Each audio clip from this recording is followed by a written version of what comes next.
తెలంగాణలో జరగాల్సిన లోక్సభ ఎన్నికల విషయంలో రేవంత్ రెడ్డి వ్యూహాత్మకంగా అడుగులు ముందుకు వేస్తున్నారు. పార్టీకి ఉన్న ఊపును కొనసాగించేందుకు ఆయన భిన్నమైన వ్యూహాలు అమలు చేస్తున్నారు. పరిపాలనా జోరు చూపిస్తూనే పార్టీ అంశాల్లో కీలకంగా వ్యవహరిస్తున్నారు. బీఆర్ఎస్ ఇప్పుడిప్పుడే కోలుకునే పరిస్థితి కనిపించటం లేదు.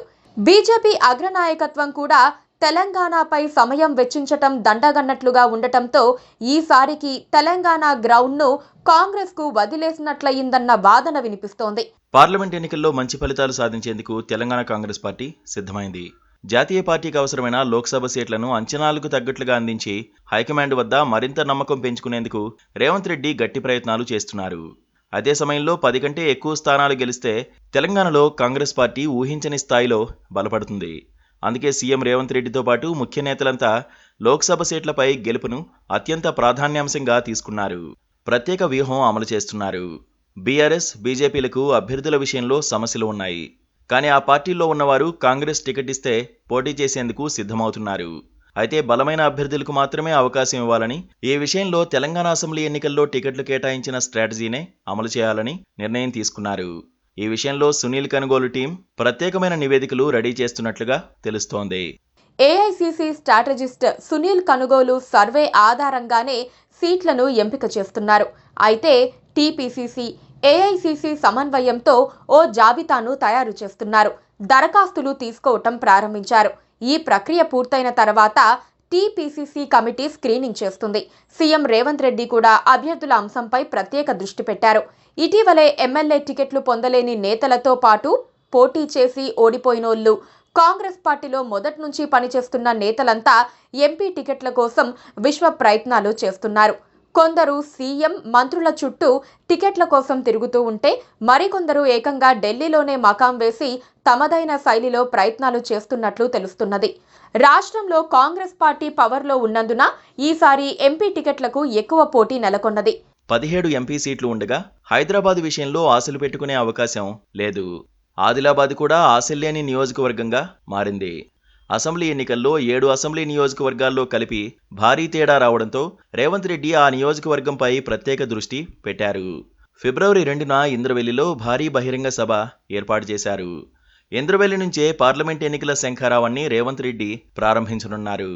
గతంలో పీసీసీ అధ్యక్షుడిగా బాధ్యతలు చేపట్టగానే ఇంద్రవెల్లిలో భారీ సభ నిర్వహించిన ఆయన సీఎం అయిన తర్వాత కూడా తొలి సభను అక్కడే నిర్వహించబోతున్నారు. ఇంద్రవెల్లిలో అమరుల స్మారక స్మృతి వనానికి శంకుస్థాపన చేయనున్నారు. రేవంత్ రెడ్డి ముఖ్యమంత్రి అయ్యాక తొలి సభ కావడం, పార్లమెంట్ ఎన్నికల సన్నాహకం కావడంతో అందరి దృష్టి ఉంది. ఈ సభ తర్వాత ఆదిలాబాద్లో కాంగ్రెస్ రేసులోకి వస్తుందని నమ్ముతున్నారు. మొత్తంగా 10 నుంచి 12 సీట్లు గెలుస్తామని కాంగ్రెస్ నాయకులు ధీమా వ్యక్తం చేస్తున్నారు. ఈసారి కాంగ్రెస్ పార్టీకి పాజిటివ్ వాతావరణం ఉండడంతో చాలామంది సీనియర్లు తమ కుటుంబ సభ్యులను బరిలోకి దించాలనుకుంటున్నారు. భార్యలను, తమ్ముళ్లను, ఇతర బంధువుల్ని ఎంటర్ చేసే పరిస్థితి లేదని కాంగ్రెస్ వర్గాలు చెబుతున్నాయి.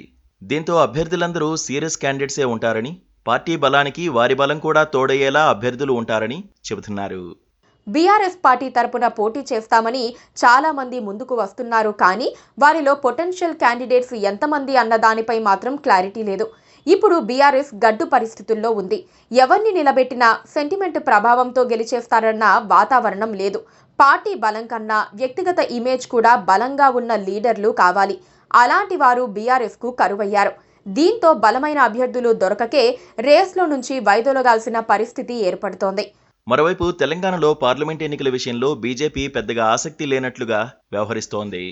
అసెంబ్లీ ఎన్నికలు ముగిసిన తర్వాత ఒక్కసారే అమిత్ షా వచ్చి అంతర్గత సమావేశం నిర్వహించి వెళ్లారు. కానీ పబ్లిక్ మీటింగ్స్ పెట్టలేదు. తాజాగా ఆయన పర్యటనకు రావాల్సి ఉన్న చివరి క్షణంలో రద్దు చేసేశారు. అంతేకాదు ఇప్పటివరకు తెలంగాణ ఇన్ఛార్జీలుగా కీలక బాధ్యతలు నిర్వహించిన తరుణ్ చుగ్, ప్రకాష్ జవదేకర్ వంటి వారిని కూడా వేరే రాష్ట్రాలకు పంపించారు. ప్రకాష్ జవదేకర్ ఎన్నికల ఇన్ఛార్జిగా వ్యవహరించారు. తరుణ్ చుగ్కు లద్దాఖ్ బాధ్యతలు ఇచ్చారు. మరోవైపు తెలంగాణ బీజేపీ అధ్యక్షుడు కిషన్ రెడ్డి పూర్తి స్థాయిలో ఎన్నికలపై దృష్టి సారించలేకపోతున్నారు. ఆయన కేంద్ర మంత్రిగా కూడా ఉన్నారు. కొన్ని పార్టీ వ్యవహారాలు, కొన్ని రోజులు అధికార వ్యవహారాలకు కేటాయించాల్సి వస్తోంది. మరోవైపు ఎంపీ టికెట్ల కోసం పోరాటం ఓ రేంజ్లో జరుగుతోంది.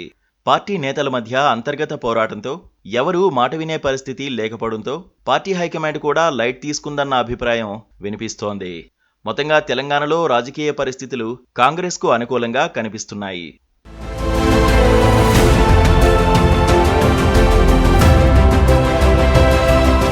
Please subscribe to Please subscribe to KTV Telugu. KTV Telugu. KTV Telugu. KTV Telugu channel.